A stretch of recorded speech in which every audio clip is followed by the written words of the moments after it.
여러분! Sejam bem-vindos de volta ao canal, ao vídeo. E esse vídeo é bem interessante porque nós vamos entender algumas regras, algumas estruturas de pronúncia usando uma única frase.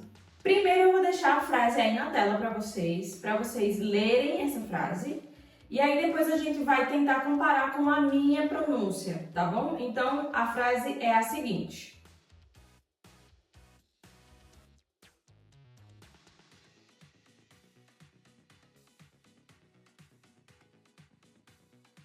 Beleza, agora que já apareceu para vocês aí, vocês já leram a frase, eu vou ler para vocês tentarem comparar com a sua pronúncia, se vocês tiveram alguma dificuldade e realmente ver se deu tudo certo na leitura de vocês, tá bom? Então eu vou ler a frase, 저는 작년에 친구랑 같이 경복궁에서 맛있는 떡볶이를 먹으면서 서울의 야경을 감상했어요.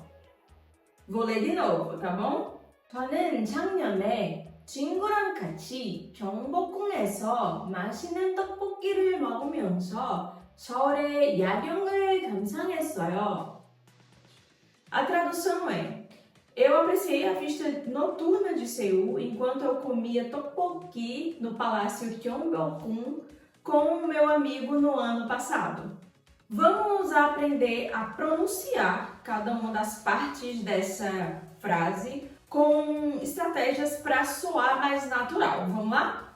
Primeiro vamos falar sobre patim. O patim é aquela consoante final ali nas sílabas das palavras que muitas vezes, quando a próxima sílaba é algum tipo de som específico, ela pode juntar e se ligar ao próximo som. Por exemplo, na palavra 작년에, que é ano passado em coreano, nós vimos que no chak tem uma consoante como patim, né, que é o kyo. Porém, o som dela natural seria como um C, né, como um C bem forte, chak.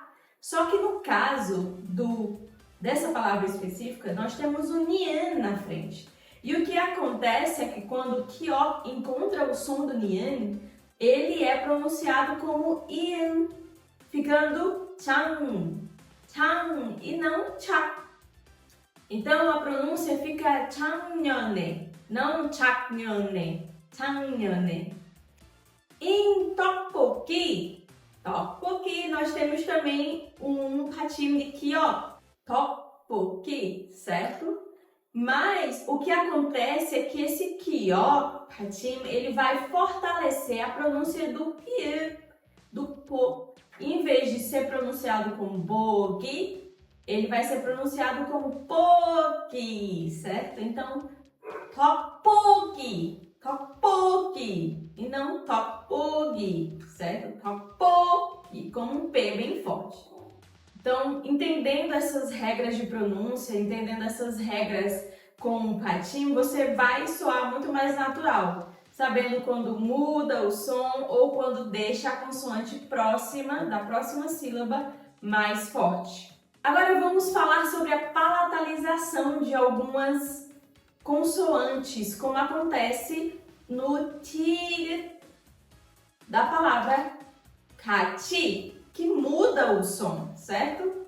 No caso do tig, normalmente nós entenderíamos que a pronúncia da palavra 같이 seria 같이, 같이. Mas nesse caso ela muda completamente o som, formando o som do tig, né? Ficando 같이 e não 같이. Isso acontece com outras consoantes no patim também, então prestem muita atenção porque não é que esteja errado, é só porque a palatalização realmente muda, né? Muda a pronúncia. Outra regra importante é ligada aos sons. Por exemplo, em 서울에, nós temos o patim li을, que vai ficar ligado àquela partícula 의, que é de posse, né? 서울의 야경, nós vimos ali na frase. Então o li을, ele vai tomar o lugar do ian e vai se tornar uma só sílaba, formando o som 서울에 e não 서울에, 서울에. Outro exemplo que nós temos é a palavra machine. Nós temos ali o patinho do shiot, que vai se juntar ao in, né? Não formando ma-in, formando sim machine. Então essa fluidez da fala vai deixar a sua pronúncia muito mais natural. Então sempre preste atenção nas pronúncias, nos ritmos de fala. Agora vamos falar das reduções das consoantes que acontecem nos patins. Então, na palavra Chongbokun, nós temos o patinho Kyo, mais uma vez, né? Só que nesse caso, basicamente, o som dele ele não vai soar como batinho. Ele vai diretamente ali para o Kun e vai deixar esse Kyo mais forte, né? Deixando ali como um Sankyo e não Kyongbokun, certo? Então, ele vai somente sumir dali de baixo e transformar o Kyo de Kun mais forte, sendo assim Kyongbokun, Kyongbokun, certo? Agora prestem atenção na palavra tteokbokki. Essas consoantes, as consoantes tensas, as consoantes duplas, elas exigem um pouco mais de força na língua especificamente para ser pronunciada. Então não vai ser tteokbokki, não vai ser tteokbokki, por exemplo, é tteokbokki, certo? Tteokbokki. Bem forte e alto e sem nenhum ar saindo da sua boca, tudo bem? Então prestem atenção nisso também para não possivelmente deixar o som mais fraco, muito leve. Exigem um pouco mais de força na pronúncia. E se vocês precisarem, exagerem um pouco, porque aí vocês vão conseguir diferenciar das outras letras que são semelhantes. E aí com o tempo você vai conseguindo deixar muito mais natural. Por fim, temos as consoantes aspiradas. E, no caso aqui, nós tivemos o exemplo da Hyut, né? Em 감상해서요. 감상해서요. Então, o Hyut, ele é uma consoante aspirada, muitas vezes transformando a pronúncia de outras consoantes, deixando elas aspiradas, e a gente vai ver isso em outros vídeos. Mas prestem sempre atenção que ela é muito aspirada, porém, quando ela encontra um nian ou quando ela encontra uma outra consoante, muitas vezes o som dela vai mudar. Como no caso de 감상해서요, você pode sim, obviamente, pronunciar como 해서요, mas para deixar a pronúncia mais fluida, mais leve, nesse caso você vai deixar ela como se não existisse, né? Então, 감상해서요, 감상해서요. Mas claro, se você quiser falar 감상해서요, não vai estar errado. Porém, se você quiser deixar fluido, é melhor você falar assim, 감상해서요. Agora que entendemos cada detalhe dessa frase completa, o que vocês vão fazer é revisar cada uma dessas partes e tentar aplicar lendo novamente essa frase.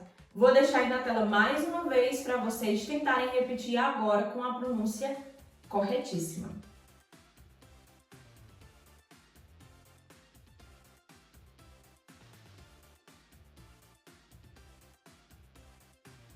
E aí, pessoal, vocês viram como uma única frase consegue nos ensinar tantas regras de pronúncia? O segredo é, sim, praticar cada som com paciência.